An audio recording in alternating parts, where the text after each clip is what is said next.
Olá pessoal, uma boa noite a todos. Sejam bem-vindos ao nosso canal Sistema de Ensino Monte Carlo. Esse canal feito para você, estudante do ensino público, para te ajudar nos seus estudos, nas suas pesquisas. Você que está se preparando para a prova, você que está se preparando para o Enem, até mesmo você que está fazendo aquele trabalho que o professor te pediu para incrementar sua nota. Esse canal ele é uma ferramenta para te ajudar nos seus estudos e pensando no futuro próximo, né? Com o intuito de expandir o seu senso crítico, o seu senso analítico, tornar você uma pessoa socialmente ativa, não mais uma peça, mais um elemento para servir de massa de manobra das elites, coisas que eu sempre digo nas introduções das nossas aulas. Conhecimento é poder, esse conhecimento que eu exponho para você aqui de forma gratuita, a elite tem e paga muito caro por ela, tá? Então, valorize seu professor, valorize esse momento que você tem para estudar. Eu posso dizer isso com propriedade porque eu já tive sua idade, já fui aluno. E nessa idade, estudar é um saco, eu entendo isso. Você só vai entender a necessidade lá na frente, quando você for concorrer a uma vaga de emprego, quando você vê oportunidades surgirem e por você não ter o nível de instrução necessário, então você vai lembrar daquele período em que você foi estudante, que você tinha tempo, que você tinha a mente fresca, você não tinha tantas preocupações e aí é quando você vai começar a correr atrás desse tempo perdido. Isso aconteceu comigo, isso acontece com muitas pessoas. Eu só vim dar importância aos estudos depois dos meus 20 anos, quando eu precisei encontrar um trabalho de carteira assinada e eu não tinha o ensino médio. Então eu trabalhava informalmente durante o dia e ia estudar à noite para poder concluir o meu ensino médio, que era a carta principal, né, para se conseguir um emprego de carteira assinada. Então foi aí que eu entendi a importância dos estudos e passei a me dedicar. Passaram-se anos, fui para a universidade, prestei concurso público e outras coisas mais. O que eu quero dizer com isso é que eu entendo esse momento que você vive como estudante. Estudar é um saco, enfrentar a sala de aula é um saco. Mas virão outros momentos de sua vida, já na sua fase adulta, que você também vai achar um saco. Ter que aturar patrão, ter que aturar cota, ter que aturar contas para pagar, necessidades básicas. Se você adquirir família, você vai ter que sustentar sua família, você vai ser o provedor de sua família. Digo isso para homens e mulheres, tá? Então, observe bem, na sua idade de adolescente, você que é jovem, tudo pode parecer oba-oba, mas a própria vida cobra pelas nossas negligências, tá bom? Sem mais delongas, hoje mais uma aula para o nosso módulo de geografia e estamos tratando do processo de ocupação do interior do Brasil. Você já pode ter visto isso nos nossos estudos de história. Pode se parecer repetitivo, mas é esse assunto agora por uma ótica da geografia, tá ok? Não é um assunto com. Na introdução do nosso módulo de geografia eu havia falado sobre interdisciplinaridade, onde uma matéria ela se inspira na outra, ela bebe das mesmas fontes que a uma outra, tal. Isso acontece muito entre história e geografia. Então é normal você encontrar o mesmo tema, mas agora com uma outra temática. Eu, por exemplo, na época da graduação, eu tinha que adquirir livros. Eu tenho aqui na minha biblioteca 5 livros de autores diferentes falando do mesmo assunto. Então são pontos de vista diferentes. Você já viu a expansão territorial do Brasil, você já viu bandeiras no nosso modo de história, pelaquela ótica histórica, e agora você vai ver expansão territorial do Brasil, vai ver sobre as bandeiras, vai ver sobre outros tópicos, agora com uma ótica geográfica, social e econômica.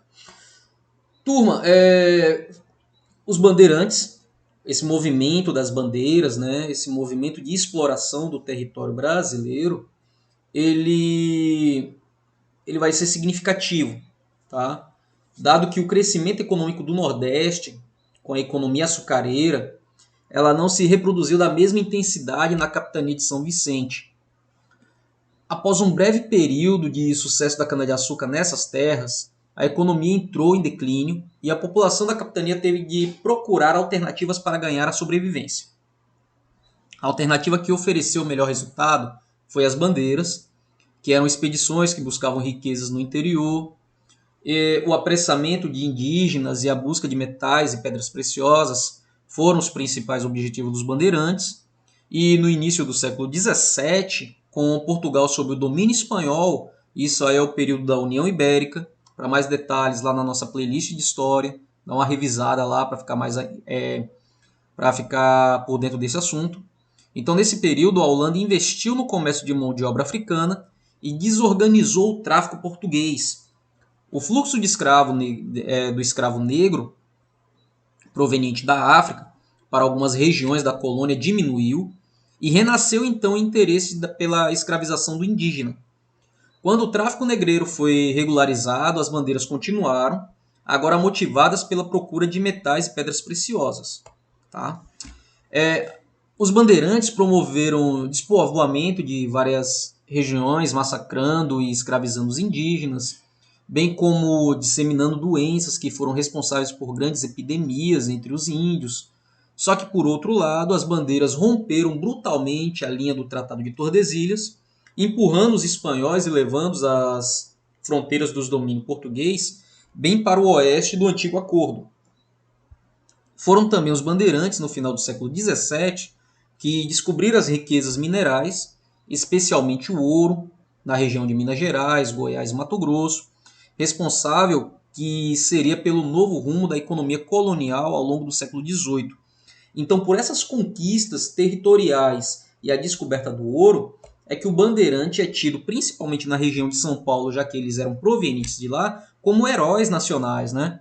Mas se você olhar por uma lógica humanística, eles também foram responsáveis pela escravização do indígena, pelo massacre de aldeamentos, por disseminação de doenças, em geral, pela morte de um grande contingente dos nativos aqui do nosso país. Então, se por um lado um grupo considera-os heróis, desbravadores, né? Por um outro lado, eles também foram responsáveis pela diminuição populacional do contingente nativo da nossa região. Agora, falando da pecuária, ao mesmo tempo em que se desenvolvia a economia açucareira, surgiram outras atividades de grande importância, de grande relevância. Na Bahia, por exemplo, o fumo era usado como moeda de troca na comercialização de escravos e contribuiu para a ocupação e o adensamento populacional dessa parte do território. Em outras áreas do Nordeste surgiram lavouras de algodão, que produziam matéria-prima para a pequena manufatura local, fabricando tecidos, né, linhas, fios. Ainda no Nordeste, a criação de gado iniciou uma forte interiorização do povoamento, com a atividade canavieira se desenvolveu aí no Nordeste, na parte litorânea. A atividade pecuarista também se concentrou nessa região, só que nas terras do interior, reservando a região litorânea só para cana-de-açúcar. Dessa maneira, a atividade de criação complementou a economia do açúcar e iniciou a penetração, conquista e povoamento do interior do Brasil, principalmente do sertão nordestino, onde, a partir do século XVII, a atividade criatória ocupou terras cada vez mais para o interior, pois o desenvolvimento do rebanho exigiu grandes extensões de pastagem. Os rebanhos se destinaram ao mercado interno, principalmente para os engenhos, as feiras de gado, tornaram-se o elo de ligação entre os interesses de criadores e senhores de engenho.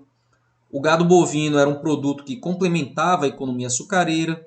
Os produtos da pecuária, que principalmente a carne e o couro, abasteciam toda a região do litoral do Pernambuco e proximidades.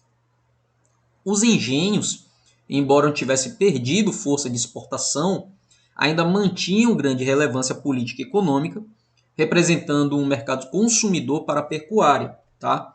Os canaviais praticamente empurraram os rebanhos para o interior, onde se espalharam acompanhando as margens do rio, especialmente o Rio São Francisco, que é o maior rio do nosso território. Com o desenvolvimento da atividade mineradora em Minas Gerais, a criação de gado ganhou mais impulso, pois passou a responder pelo fornecimento de carne e outros produtos para os trabalhadores que buscavam ouro. Serviam como fornecedor de alimento e também como transporte e força motriz.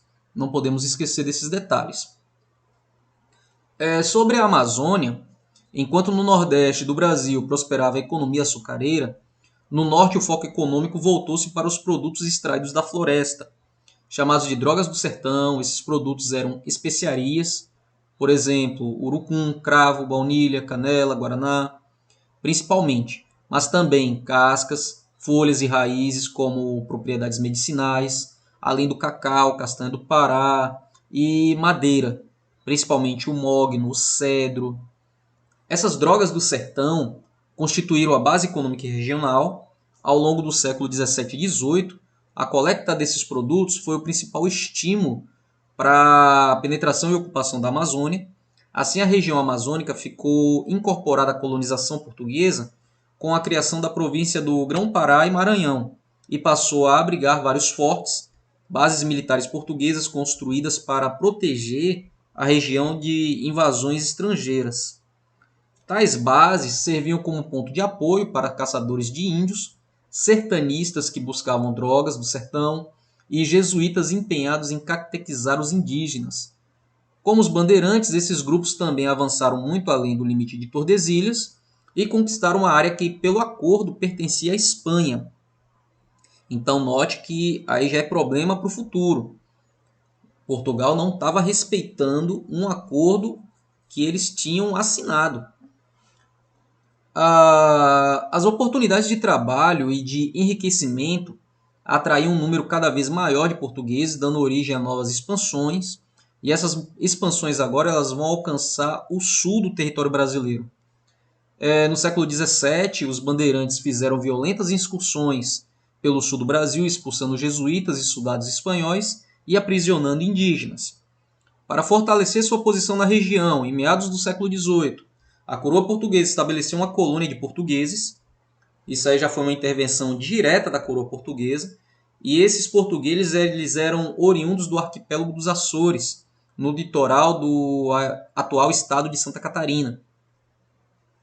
Para abastecer esses imigrantes, iniciou-se a criação de gado mais ao sul.